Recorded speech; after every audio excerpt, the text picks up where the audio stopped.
Hey there folks, thanks for stopping by. Today we're going to be discussing how to manage your real estate team by using Pipedrive. The real estate industry has seen massive growth of late, but with change also brings more challenges. And when managing teams, you need to build a solid foundation of clear goals and all the activities that need to be done in order to achieve those goals. And being in sales over 25 years, I know that spending time working out the process is not always the first thing on a sales leader's mind. What is revenue. So this video will break down all the basic foundations of managing a team and how to do this within Pipedrive. So let's just jump right in. How about we make it really simple and get you to answer one of these really simple questions. So first of all, who's on the team? And second of all, what do they do?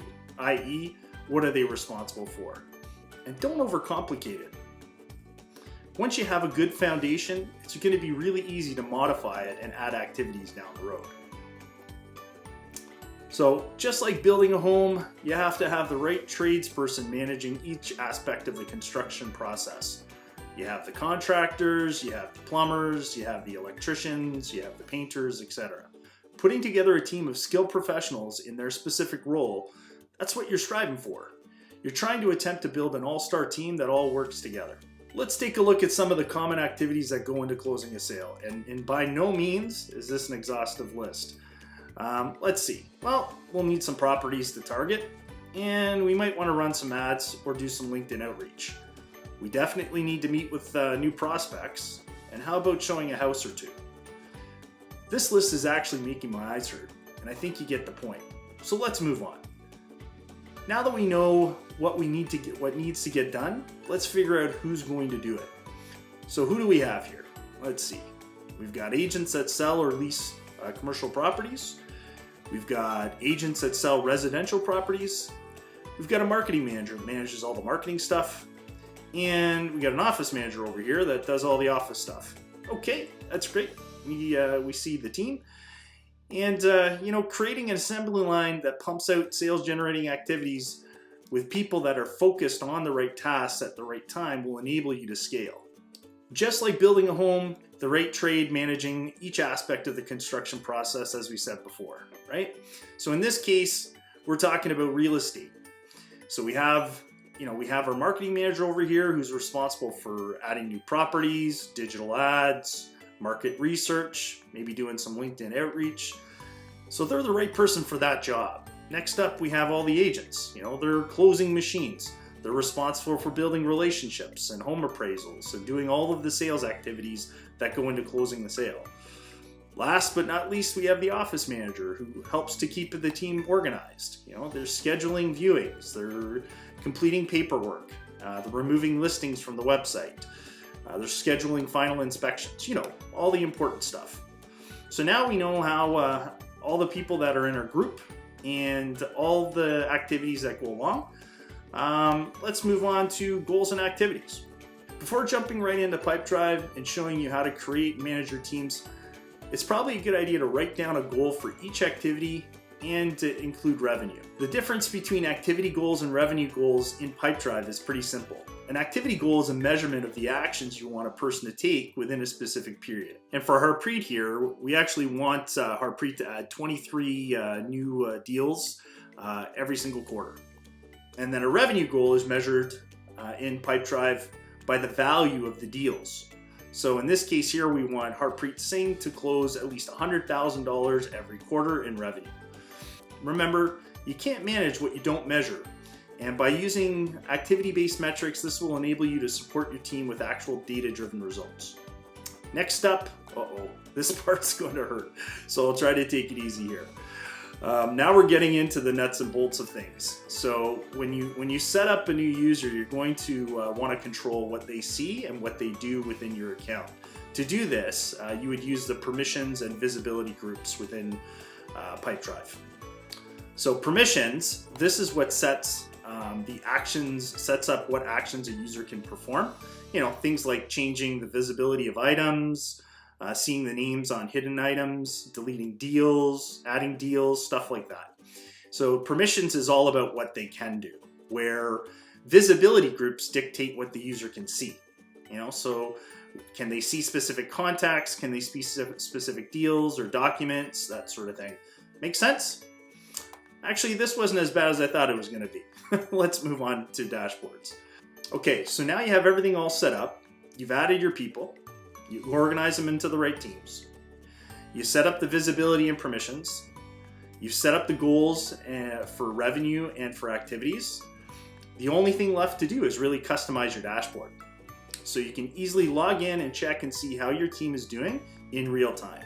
You can customize your dashboard based on the reports you need to see and how you want to see them.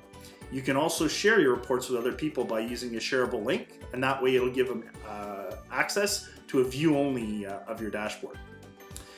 Well, folks, this video was supposed to show you how to do all this in Pipedrive, so let's get to it. Let's jump over to Pipedrive.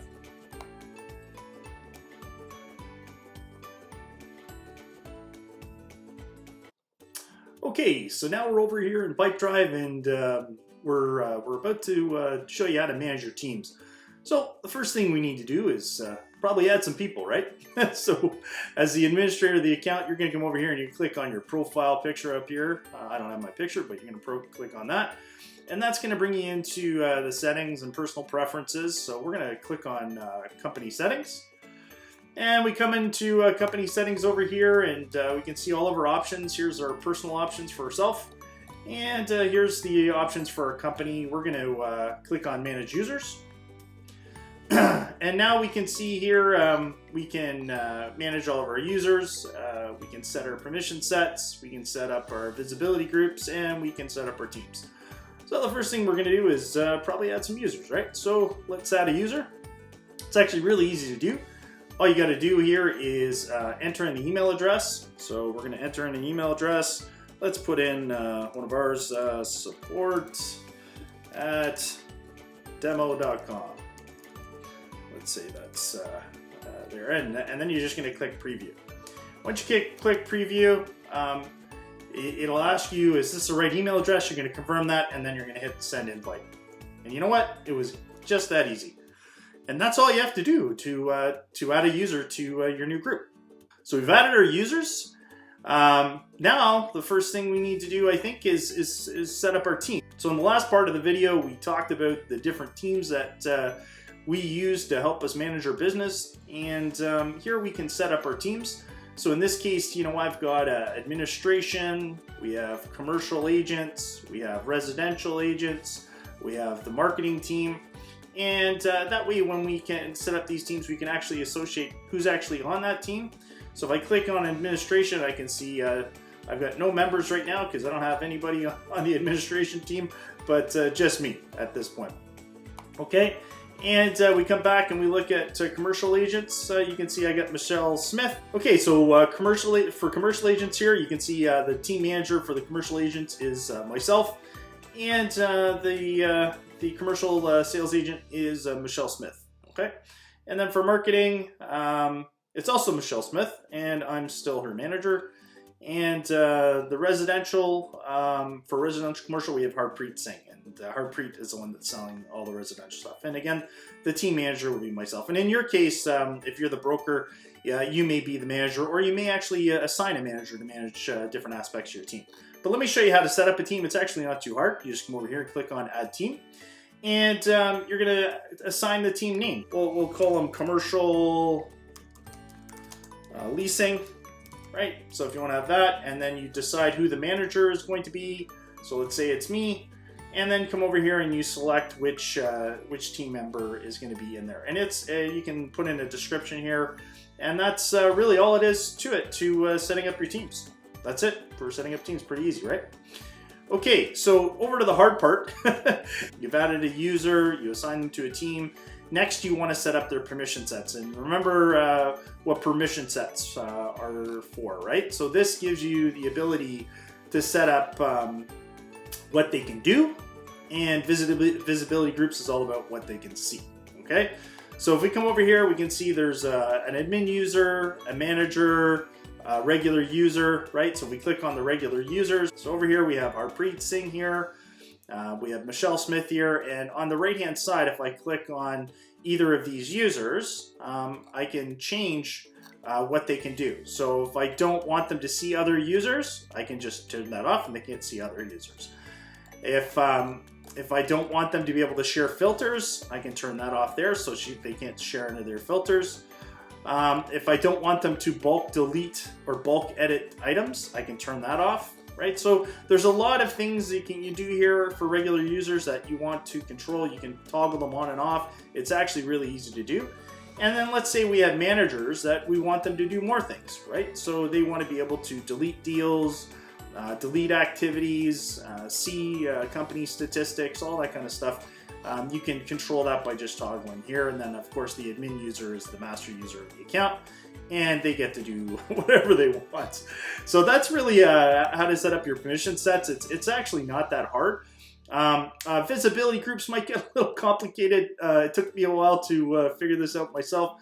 But visibility groups is all about setting up the specific groups that you want them to see. So in this case here, I have an everything group, okay, that basically can see everything, all deals, all leads, all people, all organizations, and all products.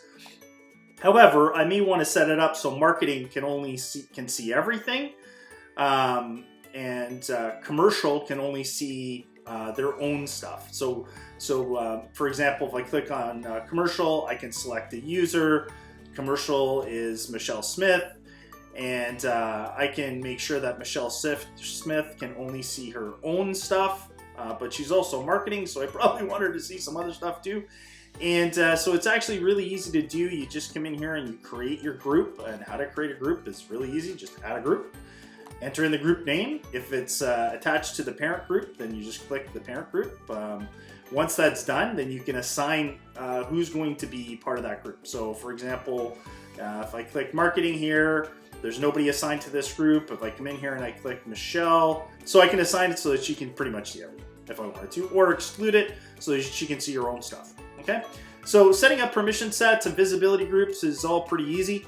Not too hard. As I said, the Pipedrive really makes it easy to do stuff and to set stuff up. So I think we're all set there. The next thing we're going to get into, obviously, you set your team up, you set up your users, right? You set up your permission sets, you set up your groups, you set up your teams. But now we want to get into your setting up the goals and objectives of each team. Okay, so let me show you how to do that. What you're going to do here is you're going to come over to Insights. Okay, so you're going to click on Insights over here, and that's going to take you to your dashboard.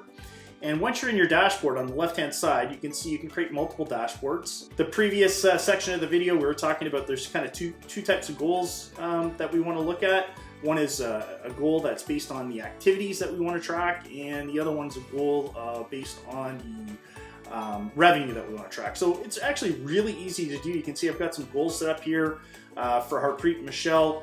I can click on add a new goal, and it's really easy to do. You know, I can add goals based on deals. I can add goals based on activities, and I can actually add forecasting goals as well. So if we look at deal, what kind of goals can I set up?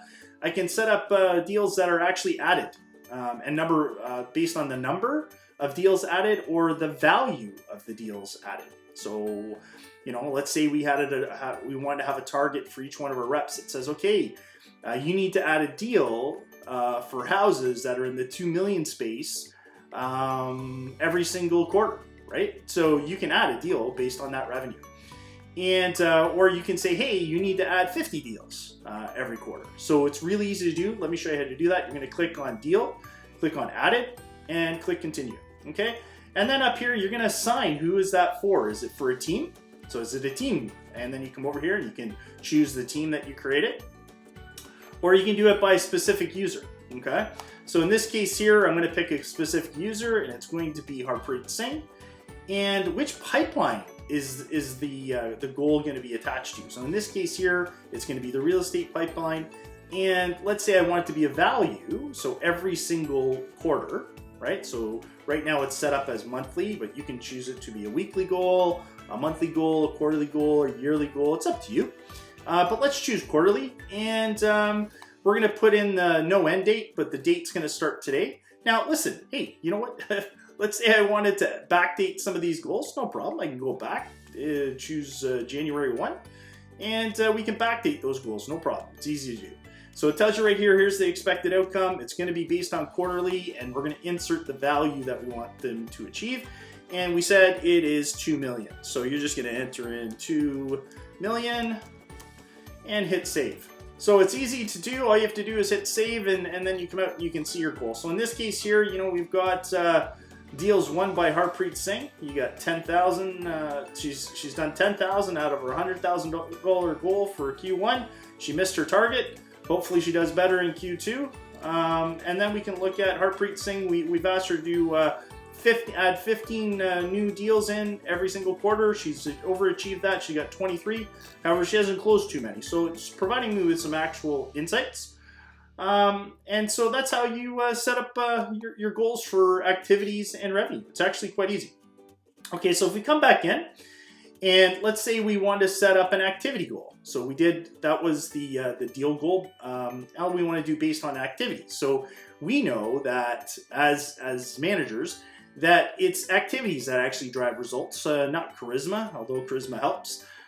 So in here we want to put up maybe a couple different activity goals. So the first one is activities added into each stage. Okay. So over here we can click on that. We can assign the team or a user. In this case here, we're going to say it's Michelle Smith, and the activity I want her to do is maybe it's a LinkedIn outreach. Okay. And the pipeline is going to be marketing and lead generation because it's a marketing activity, and I want it to be quarterly. So I want her to have a value on this one here. So I want her to be able to do LinkedIn outreach to over 1,000 people, let's say, in each quarter. And I'm going to click save. And there we go. And that's how you can easily add in an activity goal. Now, if we want to do the forecasting, all you have to do is come in here and you're going to click forecasting.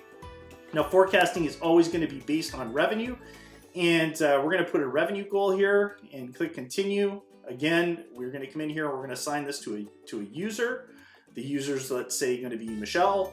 And the pipeline is going to be real estate. And we want this, again, to be a yearly goal. So it's not a quarterly goal, it's her yearly goal for the year. And in this case, it's going to be $5 million in revenue.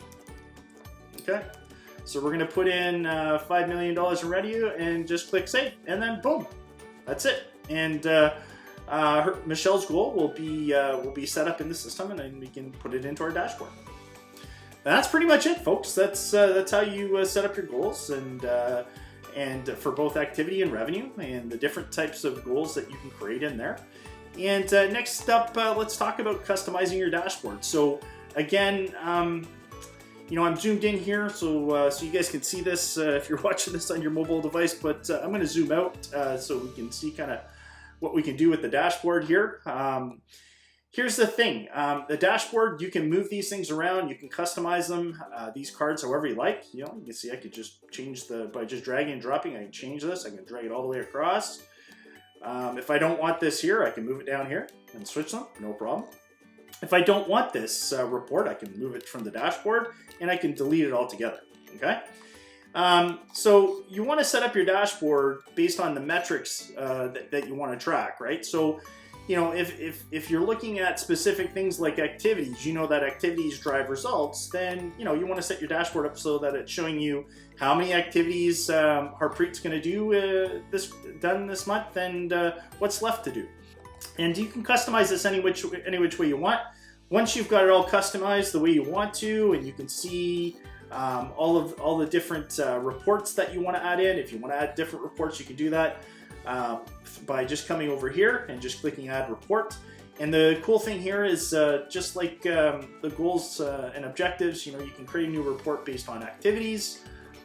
So activities performed, emails sent, we can create activity reports based on performance. So how many did you win or lose or start?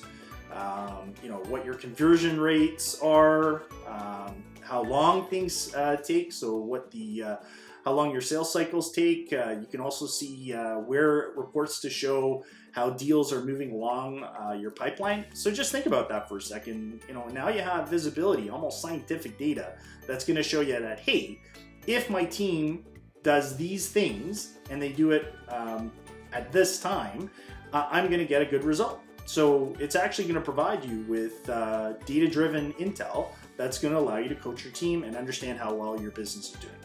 So hopefully that shows you how to add reports and how to set up your dashboard and the types of reports and goals and objectives you can add into your dashboard, and how that can help you manage your team. So thanks for joining us today, folks. If you need a little bit more help and you want to take a deeper dive underneath the hood, then you can always reach out to us by clicking the link below and visiting our website and connecting with us over there. Thanks a lot and have a great day. Bye for now.